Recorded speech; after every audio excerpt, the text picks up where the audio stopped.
আপনারা যারা বেকারি থেকে অস্বাস্থ্যকর কেক কিনেন 250 টাকা দিয়ে, তারা কি জানেন 250 টাকা দিয়ে আপনারা নামি দামি ব্র্যান্ডের 10টা কেক বানাইতে পারবেন বাসাতে। এই কেক গুলা বানাইতে না কোনো ওভেনের দরকার পড়বে, না কোনো ইলেকট্রনিক বিটারের দরকার পড়বে। আপনারা চুলাতেই এই কেক গুলা বানাইতে পারবেন এবং কাঁটা চামচ ইউজ করে বানাইতে পারবেন। বাচ্চারা যদি জন্মদিনে কেকের জন্য বায়না ধরে, তাহলে আর হুটহাট করে বেকারিতে যেয়ে অস্বাস্থ্যকর পরিবেশের কেক কিনতে হবে না, বাসাতেই আপনারা এরকম কেক বানাইতে পারবেন। খুবই ইজি প্রসেস। আমার রেসিপিটা শুধু সেম টু সেম ফলো করবেন, দেখবেন যে আপনারা অনেক ভালো কেক বানাতে পারবেন। তো প্রথমে আমি রুম টেম্পারেচারে থাকা 2টা ডিম নিয়েছি। ফ্রিজে যদি ডিম থাকে তাহলে 1 ঘন্টা আগে ফ্রিজ থেকে বের করে রুম টেম্পারেচারে এনে তারপর এই কেকের কাজ শুরু করবেন। ফ্রিজে ঠান্ডা ডিম দিয়ে কিন্তু ফোম তেমন ভালো হবে না।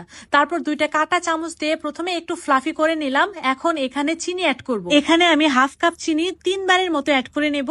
একটু একটু করে কাঁটা চামচ দিয়ে ভালোভাবে ফেটিয়ে নেব, তারপরে আবারও চিনি বিট করে নেব। এরকম ভাবে চিনি দিতে দিতে দেখবেন যে এটা অনেকখানি ফ্লাফি হয়ে যাবে।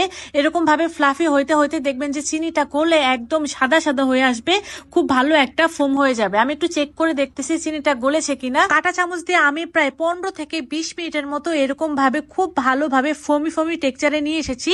চিনিটা না গলা পর্যন্ত এটাকে আমি খুব ভালো মতো এরকম ভাবে ফেটিয়ে যাচ্ছিলাম। চিনিটা গলে প্রপার যখন সাদা হয়ে যাবে তখন এর ভেতরে দিয়ে দিয়েছি ডিমের যে 2টা কুসুম ছিল, ওই 2টা কুসুম, এবং দিয়ে দিয়েছি হচ্ছে গিয়ে ভ্যানিলা এসেন্স। যেহেতু এটা আমি ভ্যানিলা কেক বানাবো তাই ভ্যানিলা এসেন্স দিয়েছি। তারপর খুব ভালোভাবে মিক্স করার পর এখানে দিয়ে দিচ্ছি হাফ কাপ ময়দা আর হাফ চা চামচের মতো বেকিং পাউডার। আর হাফ কাপ ময়দা হাফ চা চামচের বেকিং পাউডার এখানে আমি 2 বারে চেলে তারপর অ্যাড করতেছি। আর এটাকে খুবই আলতো ভাবে মেশাতে হবে। ভিডিও বড় হয়ে যাচ্ছে, তার জন্য আমি ফাস্ট ফরওয়ার্ড দেখাচ্ছি। খুবই আলতো করে আদর করে মেশাতে হবে যেন ডিমের ফোমটা না ভাঙে। 6 ইঞ্চি একটা মোল্ড নিয়ে শুধু মোল্ডের নিচে তেলটা ব্রাশ করব, সাইডে কিন্তু তেল ব্রাশ করা যাবে না। আর স্পঞ্জ কেকে কিন্তু কোনো প্রকার তেল ইউজ করা হয় না, যেহেতু এটা আমি স্পঞ্জ কেক বানাচ্ছি।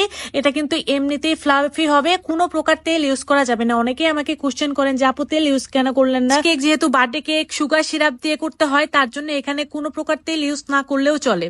আর এখন এটাকে আমি একটা হাঁড়িতে বেক করতে দিয়ে দিয়েছি। দেখতেই পাচ্ছেন হাঁড়িটাকে আমি 2টা ঢাকনা দিয়ে ঢেকে দিয়েছিলাম যেন উপরে খুব সুন্দর একটা কালার আসে। দেখতেই পাচ্ছেন 20 মিনিট পর একদম খুব সুন্দর একটা কালার চলে এসেছে মাশাআল্লাহ। উপরে সিলভারের ঢাকনা দেওয়ার কারণে কিন্তু এই সুন্দর একটা কালার এসেছে।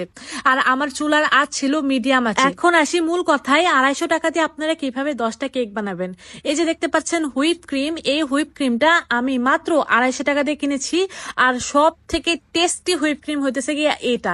আর এই হুইপ ক্রিম দিয়ে আপনারা 10টার মতো কেক ডেকোরেশন করতে পারবেন লিটারেলি। আর এটা ডিপ ফ্রিজে 1 বছরের মতো সংরক্ষণ করা যায়। আমার মতো যদি হালকা ডেকোরেশন করেন তাহলে এই ক্রিম দিয়ে আপনারা 10টা কেক ডেকোরেশন করতে পারবেন একদম সিম্পল ভাবে। যাই হোক, দেখতে পাচ্ছেন এখানে আমি হাফ কাপের বেশি নিয়ে নিয়েছি একটু হুইপ ক্রিম। আর এটাকেও আমি খুব ভালোভাবে কাঁটা চামচ দিয়ে প্রায় 15 থেকে 20 মিনিটের মতো এভাবে নাড়িয়ে নিয়েছি। নাড়তে নাড়তেই দেখবেন যে এটা একদম ফোমি ফোমি একদম ফ্লাফি ফ্লাফি হয়ে যাবে আর ক্রিমে রূপান্তর হবে। ভাই এইটা তৈরি করতে না কোনো প্রকার ইলেকট্রনিক বিটার লাগে না, বিশ্বাস করে। আমি কেক বানাই আজকে প্রায় 5 বছর থেকে, আমি কেকের ক্লাসও নিয়েছি। সো যারা আমাকে বলেন যে আপু আপনি ইলেকট্রনিক বিটার দিয়ে বিট করে তারপরে আমাদের দেখাচ্ছেন, তাদেরকে বলি ভাই আমি কখনোই আমার ভিডিওতে মিথ্যা কথা বলি না। আমার যে স্টুডেন্ট আছে তারাও কিন্তু প্রথমে বিটার কিনে না, তারাও কিন্তু তাদেরকেও আমি এভাবে শিখাই। তারা কাঁটা চামচ কিংবা হ্যান্ড উইক্স দিয়ে এভাবেই কেকগুলা বানাই, বিশ্বাস করেন, এবং পারফেক্ট ভাবে বানাই। এর আগে আমি একটা ক্রিম ছাড়া কেকের রেসিপি দিয়েছিলাম, সেটা প্রায় 6 মিলিয়নের মতো ভিউ হয়েছে। আর ওইখানে প্রায় শত আপুরা রেসিপিটা ট্রাই করেছে এবং সাকসেসও হয়েছে। তাহলে বুঝতে পারছেন যে আমার রেসিপিটা কতটা অথেন্টিক ভাবে আমি আপনাদের দেখাই। জাস্ট চোখ বন্ধ করে আমার রেসিপিটা হুবহু ফলো করবেন, দেখবেন যে আপনারা পারফেক্ট ভাবে কেক বানাতে পারবেন। যাই হোক, কেকটা যেহেতু আমি একদম অল্প ক্রিম দিয়ে বানাবো, তার জন্য সিম্পল একটা ডেকোরেশন করে নিলাম। প্রথমে কেকের স্লাইস দিয়ে তারপর উপরে সুগার সিরাপ দিয়ে দিয়েছিলাম।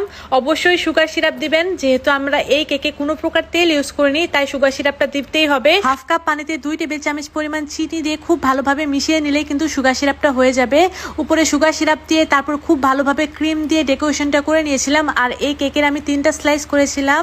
3য় নাম্বার স্লাইসটাকে আমি একটু গ্রিন ফুড কালার দিয়ে ব্লেন্ড করে নিয়ে কেকের চারপাশ দিয়ে দিয়েছিলাম। তাতেই কিন্তু আমাদের এই সিম্পল ডেকোরেশনটা রেডি হয়ে গিয়েছে। দেখতেই পাচ্ছেন খুবই ইজি ভাবে বানানো যায়। রেসিপি ভালো লাগলে রেসিপিটা আপনাদের টাইম লাইনে শেয়ার দিয়ে রেখে দিবেন যেন পরবর্তীতে দেখে দেখে বানাতে পারেন। তাহলে এ পর্যন্তই দেখা হবে নেক্সট এপিসোডে। সে পর্যন্ত সবাই ভালো থাকবেন। আল্লাহ হাফেজ।